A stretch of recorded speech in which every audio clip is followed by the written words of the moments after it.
سبيل الدموع سبيل مريح يسعك الفضاء الرحيم الفسيح ونستعينه ونستغفره ونعوذ بالله من شرور أنفسنا ومن سيئات أعمالنا من يهده الله فلا مضل له ومن يضلل فلا هادي له وأشهد أن لا إله إلا الله وحده لا شريك له وأن محمدا عبده ورسوله صلى الله عليه وسلم.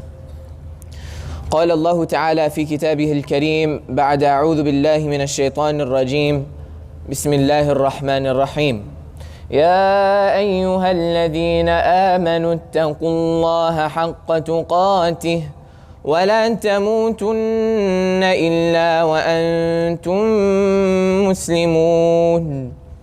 وقال تعالى يا أيها الناس اتقوا ربكم الذي خلقكم من نفس واحدة وخلق منها زوجها وبث منهما رجالا كثيرا ونساء واتقوا الله الذي تساءلون به والأرحام إن الله كان عليكم رقيبا. وقال تعالى يا أيها الذين آمنوا اتقوا الله وقولوا قولا سديدا يصلح لكم أعمالكم ويغفر لكم ذنوبكم ومن يطع الله ورسوله فقد فاز فوزا عظيما. أما بعد فإن أصدق الحديث كتاب الله وأحسن الهدي هدي محمد صلى الله عليه وسلم وشر الأمور محدثاتها وكل محدثة بدعة وكل بدعة ضلالة وكل ضلالة في النار اللهم أجرنا من النار. بسم الله. Today inshallah, with these few minutes that I've been blessed with today, we are going to be going over some aspects of the Quran that mention the tactics of shaitan. And the reason behind this khutbah today is when Allah subhanahu wa ta'ala azza wa jal, when He explains something to us in the Quran, and when He gives us the tactics of our enemies, such as shaitan, we will better prepare ourselves against them. If you know about the scam caller who will tell you that there's a prince in Nigeria who wants to wire you $10 million, but you have to send him money, you already know this is going to be a scam because you've seen other people, they dealt with it and they've been scammed. Because you know the tactics of the scam caller. So today inshallah we'll be going over 8 scam calls of shaitan, inshallah. The first one of them is actually so very true that Allah Azza wa Jal, He lifts the sin off of us, subhanallah. But it is a tactic that we have to remain aware of. And that is to be forgetting to the point where you just forget about the good deed that you were about to do. Forgetting about the good deed that you were about to do. And Allah Azza wa Jal, He is so merciful to us that when this does happen, He lifts the sin from us, subhanallah. For example, a person wants to go pray Isha, right? They say, I'm going to do it after I do this, if I eat this, and then I do the studies, and then after I do this work call. Then they fall asleep and they forgot about the salah. So with this scenario, it's a genuine forgetting. But realize that this is a tactic of shaitan. Allah Azza wa Jal says, وَإِمَّا يُنْسِيَنَّكَ الشَّيْطَانِ. And we see this also in the story of Musa alayhi salam when he was traveling. He says, فَإِنِّي نَسِيتُ الْحُوتِ وَمَا أَنْسَانِهُ إِلَّا الشَّيْطَانُ أَنْ أَذْكُرَهُ. That when Musa alayhi salam and Yusha alayhi salam, when they were both traveling, Yusha alayhi salam, he was supposed to bring the fish, but he left it and he said, this is due because of shaitan. He made me forget about this. So the first tactic of shaitan is to make us to forget about the good deed that we were supposed to do. The second tactic of shaitan is when he sees us in a sensitive situation and he takes advantage of that situation. He causes us to slip in that situation. For example, we may be tempted to do a certain sin, but we are trying to battle against that temptation. Shaitan then comes over and then pushes that person off to the edge into that sin. Allah mentions a number of verses about this. For example, our own father Adam alayhi salam, فَأَزَلَّهُمَا الشَّيْطَانُ, right? Shaitan caused them to slip during their time of weakness. Adam alayhi salam, he realized at that moment that the angels will be living forever. And he knows there's something different about him, that he's not going to stay permanently. He's not going to stay for a very, very long time. And he's the first human, of course. So he knows there's something different between the angels and between the humans. So Shaitan caused him to slip.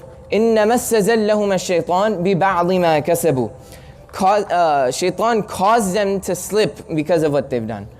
Another example of this is that Allah Azza wa Jal, He mentioned someone who has been blessed with knowledge.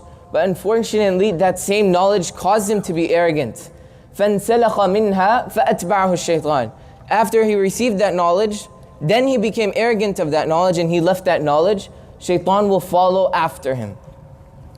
It was as if Shaitan was praying for that person to go after him. Subhanallah. May Allah subhanahu wa ta'ala protect us from this. When we are weak and when we are close to something that we shouldn't be doing, Shaitan will always be there right behind our back to push us over that edge. The third tactic of Shaitan is to use our own anger against us.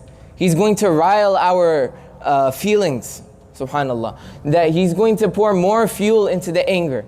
Even though your anger may be justified for whatever reason you might think, Shaitan will cause you to get so angry to a point you will do or say something that will make you regret for the entire life.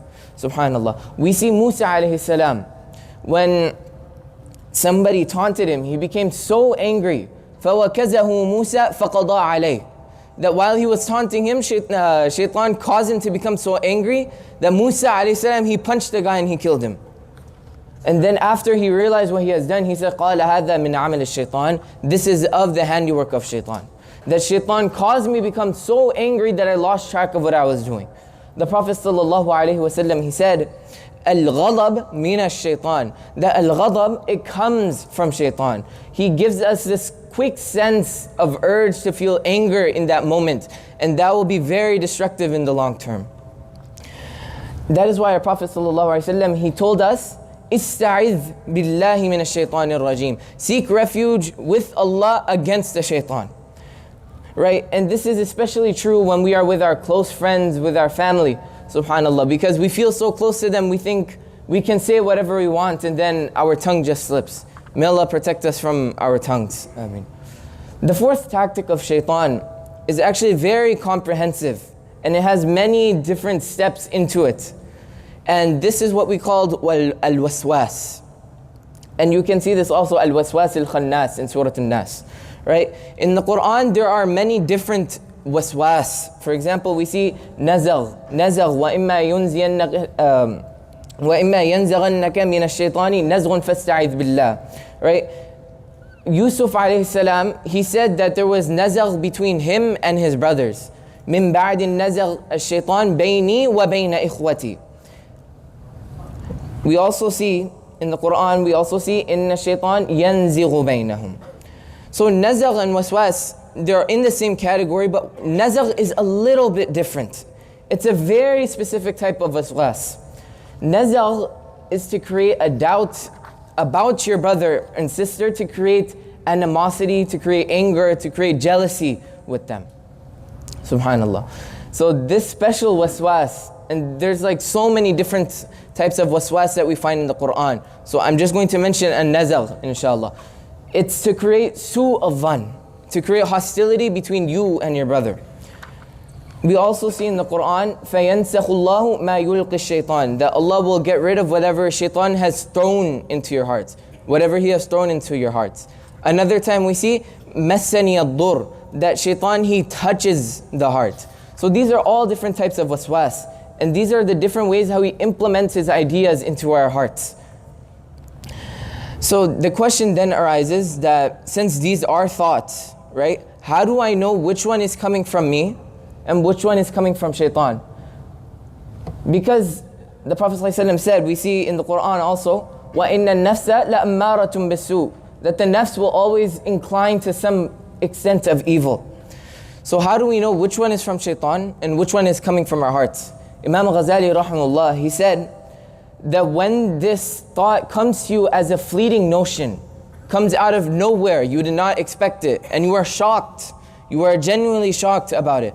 That's when you know that is not from you, that is from shaitan. The fact that you were shocked about it, that means that it is from shaitan, subhanallah. The fifth tactic, inshallah, and this one is very scary because we will not realize it until we are there. And that is that shaitan causes us to go bit by bit, step by step, khutwa by khutwa. In Arabic, it's also called idraj. Shaitan, he doesn't make a person jump into a major sin directly. It's possible somebody goes in that direction, but shaitan, he causes that person to do this little thing, then this little thing, and then it becomes a huge thing and you don't know where you are.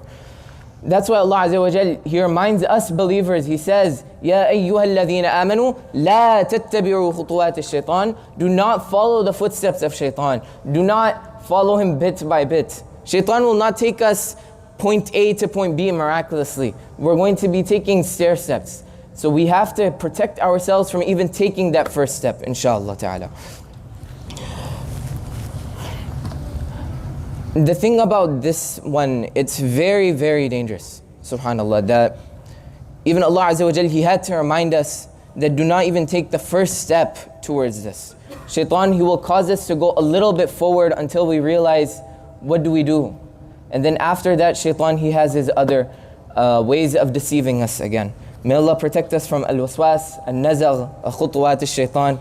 أقول قولي هذا وأستغفر الله لي ولكم ولسائر المسلمين.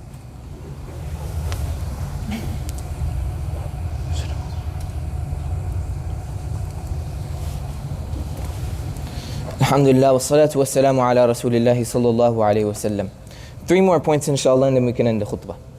Point number 6 is the promising shaitan. Allah Azza wa Jal, He tells us about this. He says, وَقَالَ الشَّيْطَانُ لَمَّا قُضِيَ الْأَمْرُ إِنَّ اللَّهَ وَعَدَكُمْ وَعَدَ الْحَقِّ وَوَعَدْتُكُمْ فَأَخْلَفْتُكُمْ. Shaitan is going to be saying on the day of judgment that Allah Azza wa Jal, He gave you promises and I gave you promises. But the promise of Allah is always true and mine were fake, they were false. يَعِدُهُمْ وَيُمَنِّيهِمْ وَمَا يَعِدُهُمُ الشَّيْطَانُ إِلَّا غُرُورًا. Shaitan is promising to them, he's enticing them. But all these promises of shaitan, they're all false. They give us a false notion. For example, shaitan, he will say that if you don't give sadaqah today, then you will never be able to give it again. Or that if you give this dollar now, then what is that going to do for the masjid? That doesn't do anything. What is this going to do? These are just a few coins. It's not about these few coins or the few dollars. It's about the fact that you were trying to do an intention for a good deed, subhanallah. But shaitan, he will give us a false notion that whatever you're doing, it's worthless. It will not mean anything. That's what he did to our father, Adam alayhi salam. He gave them a promise. He said, وَقَاسَمَهُمَا, that he was swearing to them, that I promised you, he was giving them a swear oath, saying that I am your sincere friend. I'm advising you that if you eat from this tree, you will live forever. So this is another tactic of shaitan, false promises, and then he backs out. Tactic number 7 is that shaitan, he causes fear in us.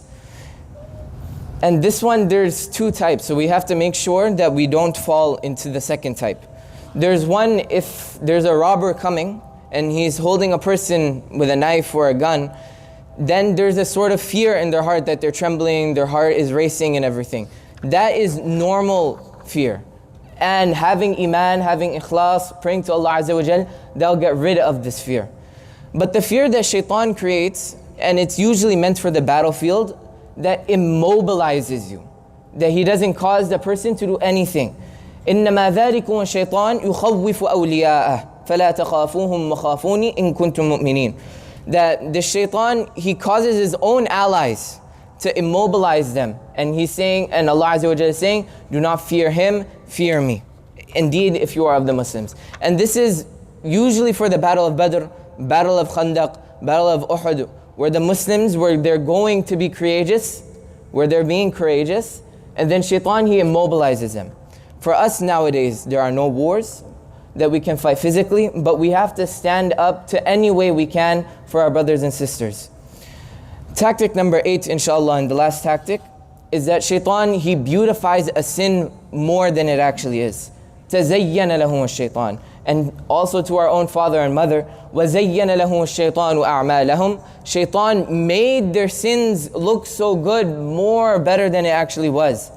So to conclude, these are 8 tactics of shaitan. He makes us forget.